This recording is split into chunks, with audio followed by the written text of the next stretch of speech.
We continue with Chapter 7, Parenting.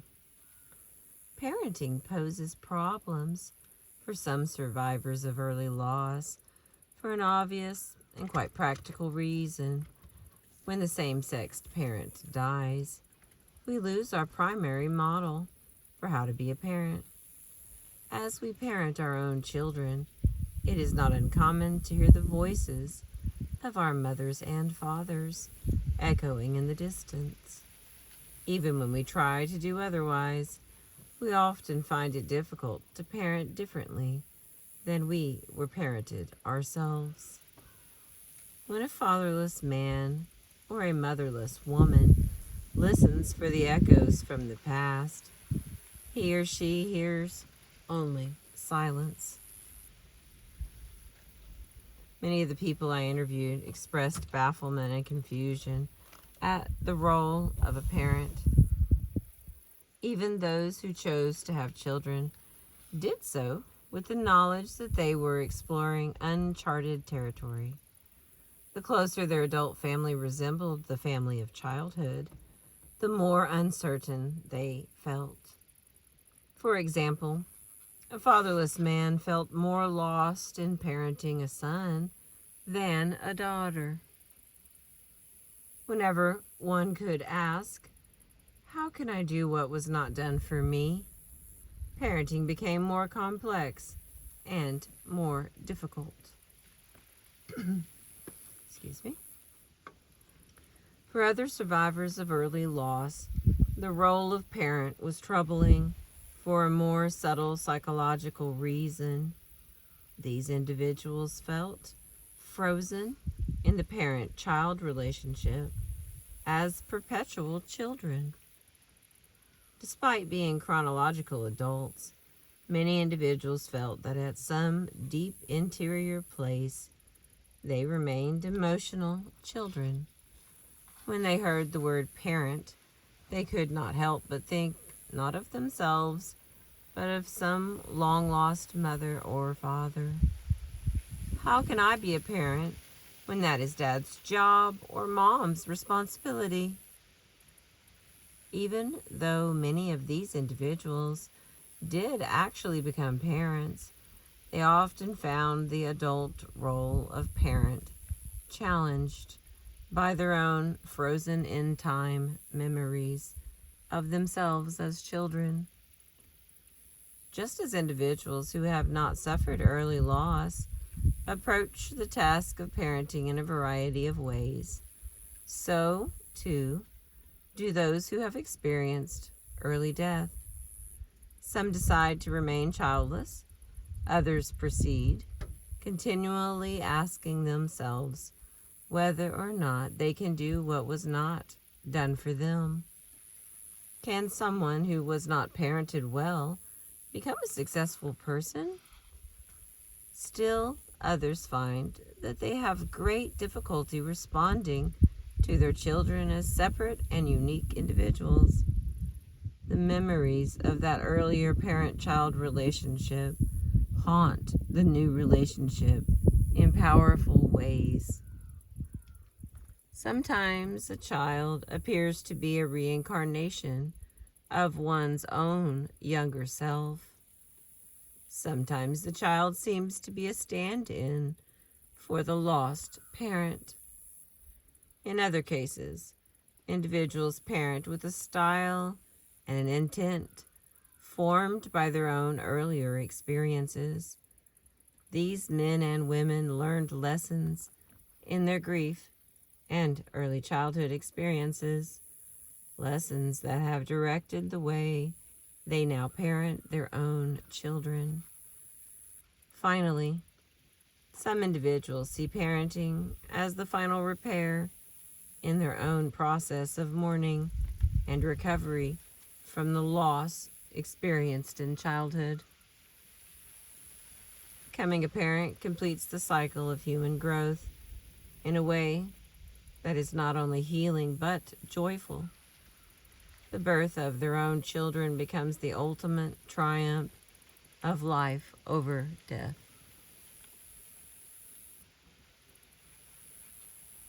childless by choice.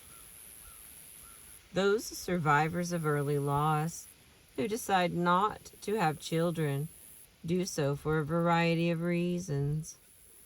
Perhaps the most obvious is the fear of repeating the loss they had suffered as children. These individuals were concerned both about losing a child to early death and about their own possible death, which would leave a child orphaned. One man said, "I could never deal with the death of a child. I had trouble when my dog died." Another commented, "I had a lousy childhood after my mother died. I would not want to burden a child with my death." One woman who saw her powerful and robust father dwindle to a 125-pound skeleton commented, "I carried the possibility of a very mean genetic illness. I would not want to pass that along to my child. I could not bear to witness that kind of death again." Fearing both the loss of a child and their own untimely death, these individuals chose to remain childless. For others, childhood is associated with vulnerability and dependency, and they cannot bear to experience such helplessness again. As children, they felt powerless and panicked when death took a parent away. As adults, they now look at the dependency and vulnerability of even healthy and happy children and recoil in fear and disgust. Never again do they want to be so close to the powerless and trusting dependency of childhood. After Cynthia's father died, she felt panicked. His death was sudden and unexpected, and she had been his favorite and beloved daughter. Her mother was overwhelmed by the responsibilities of widowhood and could not comfort Cynthia's vulnerability and anxiety. When Cynthia felt needy, her mother sent her off to her room or gave her a tranquilizer. Cynthia learned to hide and hate her own dependent self. As an adult, she is defiantly self-reliant, and while she has been successful and competent in her adult life, she allows herself little room for neediness or vulnerability. Cynthia cannot imagine having to contend with the dependency of a child. Seeing such vulnerability would remind her of the vulnerable child that she was, a child she has safely and securely put away. In recent years, Cynthia has allowed herself to have a cat. As she says, "My cat is independent enough so that I can tolerate his wanting to sit next to me. He does not sit on me, just beside me." Occasionally, when her cat whines and meows, Cynthia is able to provide some soothing and comfort, soothing that she herself did not receive as a child. Yet she can only provide that kind of comfort in private, and she says, quite candidly, she is sure that if she ever did have a child, she would only be able to be nurturing and tender in a private space. She feels she will never be able to tolerate public vulnerability and dependency. Another woman, who spent years taking care of her invalid mother, says quite simply, "I've had enough of dependency. I raised my mother. I don't need another child." For still some other individuals, the decision to remain childless stems from a perception that one has no aptitude for being a parent. Brian, whose father died when he was only 3, says, "I've never been very motivated to have children. I feel comfortable and natural not being a father. It seems right somehow. It's symmetric. I don't have a father and I'm not a father. I'm sort of unto myself at both ends of the spectrum." Brian is very devoted to his niece and nephew, and spends many hours every week playing with them and taking them places. He takes his role as an uncle very seriously. After a long day together, when the little boy or girl accidentally calls him Dad, Brian hears that word with a mixture of pleasure and confusion. I just don't understand what it means to be Dad. I'm just someone who loves them. In his career, Brian manages a large organization. Occasionally, when he walks into the office, one of the administrative staff will comment, "The father is here." They say that because I'm the boss, but it always makes me uncomfortable.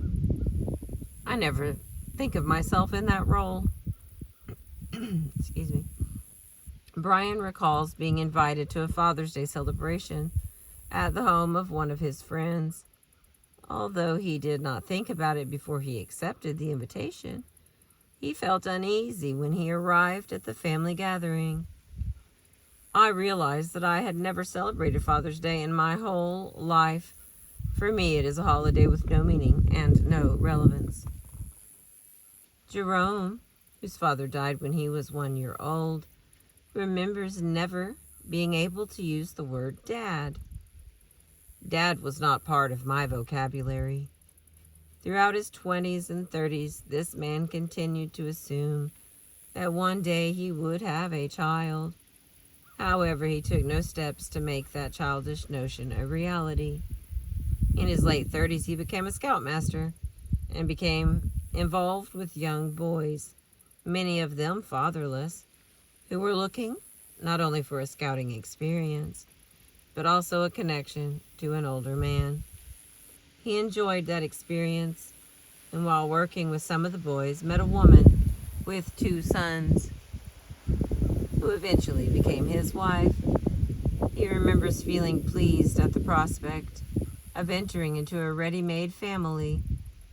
His wife's 2 children do not call him Dad. They call him Mr. Jerome. He reports, "I want to be a model for them, to encourage them and support them. I'm not sure what else fathering might entail." We've made it to page 173 in the chapter 7, Parenting, from the book The Loss That Is Forever by Maxine Harris PhD.